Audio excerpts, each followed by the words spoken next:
Carneiro, qual que é a tua avaliação sobre esse cenário aí complicado? Eu concordo com o Mafuz, claro.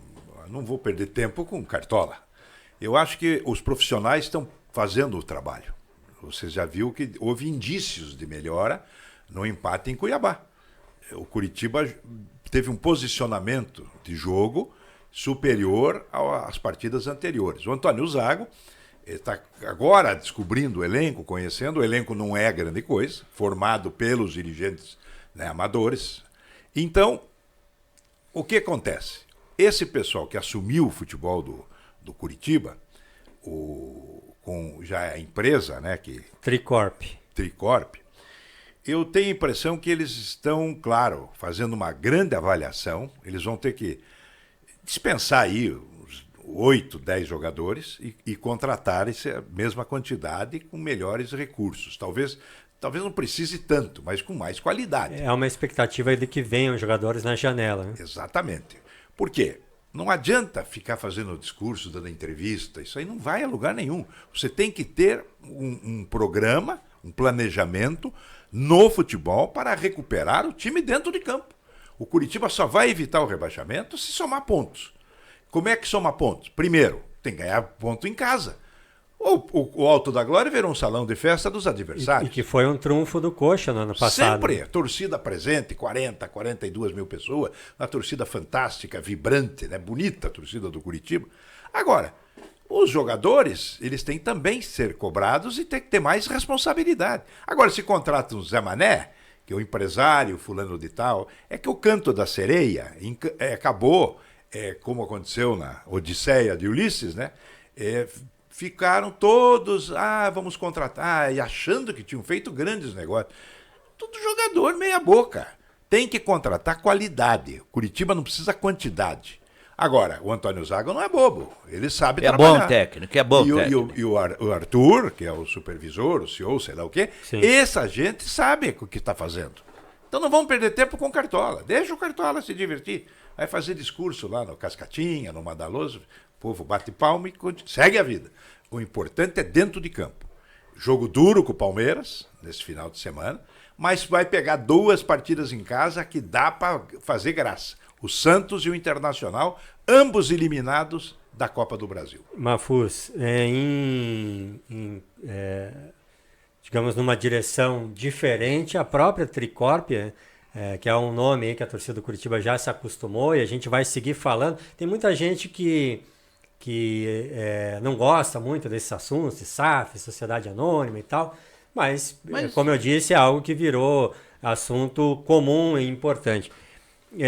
Ontem, quando o Conselho, quando os sócios do Curitiba aprovaram a SAF, foi até interessante para fazer uma análise, a adesão tanto do Conselho Deliberativo do Curitiba de mais de 90% e dos sócios também de mais de 90%, a Tricorp fez ali um comunicado em que alerta para a preocupação de que não haja uma expectativa de sucesso imediato. Como é que você vê da parte isso aí é bom dos senso. investidores? Isso é bom senso. Isso é bom senso. Essa manifestação. É a responsabilidade. Eles têm um compromisso assumido profissionalmente. Exato. Não é para fazer graça para a torcida. Como o presidente do Curitiba está fazendo. Como é que você vê essa declaração? Eu acho isso muito bom para o Curitiba. Alguém consciente não quer criar expectativa para amanhã ou depois não frustrar a torcida. E a frustração pode trazer prejuízo para o andamento da sociedade. E tem que ter lealdade com o Exato. público. Quando você se comunica com a torcida, no caso da torcida do Curitiba, que é muito sofrida, né? Porque o Curitiba vem muito ultimamente, né? Antes era o contrário. Era uma outra. Se você pegar aí, né, a maior parte dos nossos telespectadores, a maioria, pelo jeito, é gente mais jovem. Mas se você pegar a turma dos anos 60, 70, 80, o Atlético levou, entre o título de 49 do Furacão, ele ganhou de 58 e depois levou Depois foi 70. 70, depois só em 82. Então, em 33 anos, ele ganhou 3 títulos. O Curitiba, no período, ganhou uns 17, 18, que o título estadual que valia. Sim. Então, hoje mudou. Por quê? Claro, o Mário Celso Petralha virou a chave do Atlético nos últimos 28 anos, e o Curitiba, ao contrário, uma sucessão de más gestões. A exceção do Wilson Ribeiro de Andrade, que foi tetracampeão estadual, brilhantemente, e bivice da Copa do Brasil. Porém, o Curitiba parou no tempo e no espaço. Eu ia falar, Carlinhos, só para a gente localizar justamente tempo, isso vai fazer 10 anos já, né? O Curitiba das chegadas do Curitiba. O Curitiba disputou a Libertadores da América a última vez há 20 anos atrás. Veja bem, em 2003. Veja bem, tempo de Domingos Moro, não sei quem era o presidente. Então o Curitiba meio que deu uma parada. Jonedes, né? Acho que sim. Mas daí o que aconteceu com o Curitiba?